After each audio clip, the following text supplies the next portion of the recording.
They lied to you. WWE lied to you. And Roman Reigns? Roman Reigns has been playing every single one of us like a fiddle. And the truth about Jacob Fatu is so dark, so calculated, so deeply buried that when it finally comes out, it's going to split the entire WWE Universe straight down the middle. If this is your first time joining us, I encourage you to like, subscribe, and hit the bell icon to always get updates. Because Backstage Wrestling News is the only place where the real story gets told. Not the polished, corporate-approved version. The raw truth. And tonight we are tearing the curtain completely down. Let's go back. Let's go all the way back to when the Bloodline was the most dominant, most feared, most suffocating faction in WWE history. Roman Reigns stood at the top of that mountain with both championship titles draped across his shoulders, the Usos flanking him like loyal soldiers, Paul Heyman whispering in his ear like a snake in a suit, and Solo Sikoa doing the dirty work that Roman's hands were too clean to touch. That was a dynasty. A legitimate, undeniable dynasty. And then it cracked. It didn't just crack. It shattered. And the question every single person watching has been asking since the moment Jacob Fatu stepped through that curtain is simple. Who brought him in? Who gave him the call? Who decided that a man with Fatu bloodline running through his veins needed to be weaponized inside WWE? And here is where it gets dangerous. Here is where the story stops being just wrestling and starts being something that feels personal. Because all the evidence, every single breadcrumb that has been dropped on Raw, on SmackDown, in backstage segments, in the body language between Roman Reigns and Solo Sikoa, points to one terrifying conclusion. Roman Reigns didn't just know about Jacob Fatu. Roman Reigns may have orchestrated the entire thing. Now before you close this video and tell me I'm wrong, stop. Because here is your first trivia question, and I want you to answer this in the comments right now. What was the name of the original stable that Jacob Fatu's father, Samu, was a part of in WWE? Drop your answer below. Let's see who really knows their wrestling history on Backstage Wrestling News. Think about the timeline.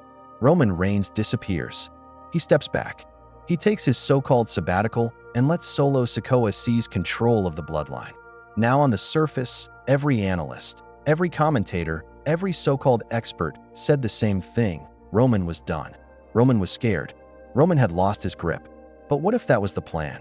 What if Roman Reigns, the most cerebral, most calculating villain in the history of professional wrestling, deliberately stepped away knowing exactly what vacuum his absence would create, and knowing exactly who would fill it? Solo Sikoa is not a subtle man. Solo Sikoa is a hammer. He doesn't strategize, he destroys. And when Roman left, Solo did what Solo always does. He grabbed power with both hands, restructured the bloodline in his own image, brought in Tama Tonga, Tonga Loa, and then Jacob Fatu, the most physically terrifying human being on the entire WWE roster. A man who moves like a middleweight but hits like a freight train. A man whose in-ring violence doesn't look like performance, it looks like intent. Solo thought he was building his empire. But Roman Reigns? Roman was letting Solo build something Roman would eventually take. Because here's what nobody is talking about. When Roman came back, when the music hit and the tribal chief walked back down that ramp, Jacob Fatu didn't attack him. Pause on that. Sit with that. Every other person in Solo Sikoa's faction has been willing to lay hands on Roman Reigns. But Jacob hesitated. And in the world of the bloodline, hesitation is not weakness. Hesitation is a message. It means somewhere, in some conversation we were never supposed to see, Roman Reigns and Jacob Fatu have already spoken. It means there is an understanding between these two men that exists outside the story we are being shown on television. And that is what makes this so infuriating. That is what makes this so deeply unsettling. Because if Roman has already flipped Jacob Fatu, or worse, if Jacob Fatu was always Roman's insurance policy planted inside Solo's faction, then Solo Sikoa never actually had power. He was always just holding it for Roman. He was the placeholder, the warm body in the throne. And when Roman decided the time was right, all he had to do was pull one string, and Solo's entire empire would collapse from the inside. Now here is where the Usos come in. And this is the part that should make every single Uso fan absolutely furious. Jimmy and Jey Uso, these men, these brothers, they bled for the bloodline. They sacrificed their own identities, their own careers, their own brotherhood with each other at times, all in service of Roman Reigns and the family. They were humiliated, manipulated, used as weapons against each other, and still, they kept coming back. Because family is supposed to mean something. Because Roman told them the bloodline was forever. But if Roman Reigns has been secretly maneuvering Jacob Fatu this entire time, then the Usos were never part of the plan for what comes next. They were Chapter 1, and Roman Reigns is already on Chapter 5. The Usos think they're reconciling with their tribal chief. They think they're coming home. But what they are actually walking into might be the most devastating trap Roman Reigns has ever set. Because this time, unlike every other time, there is a monster waiting at the door. And that monster's name is Jacob Fatu.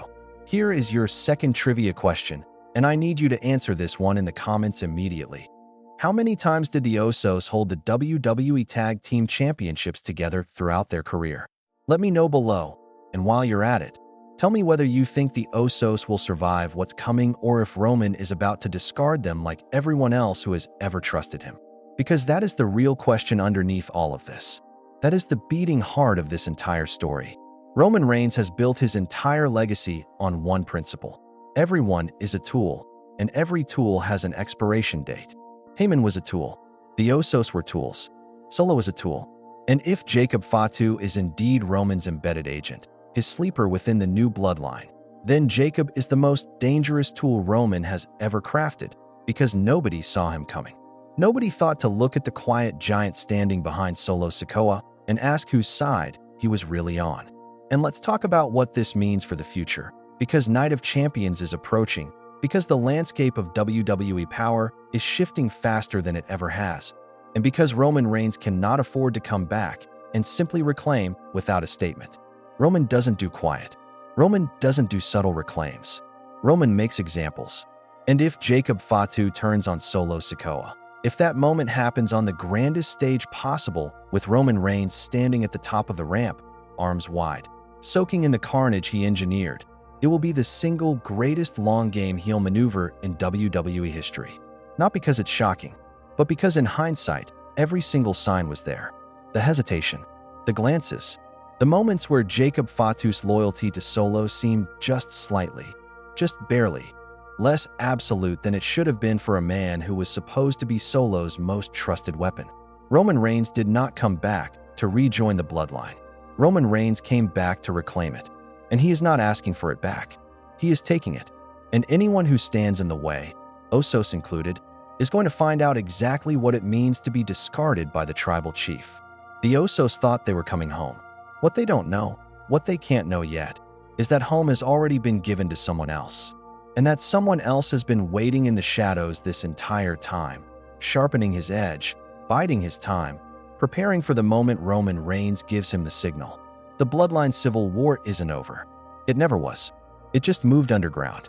And when it resurfaces, it is going to burn everything down. This is backstage wrestling news. We see what WWE doesn't want you to see. And what we see right now is a storm that nobody is ready for.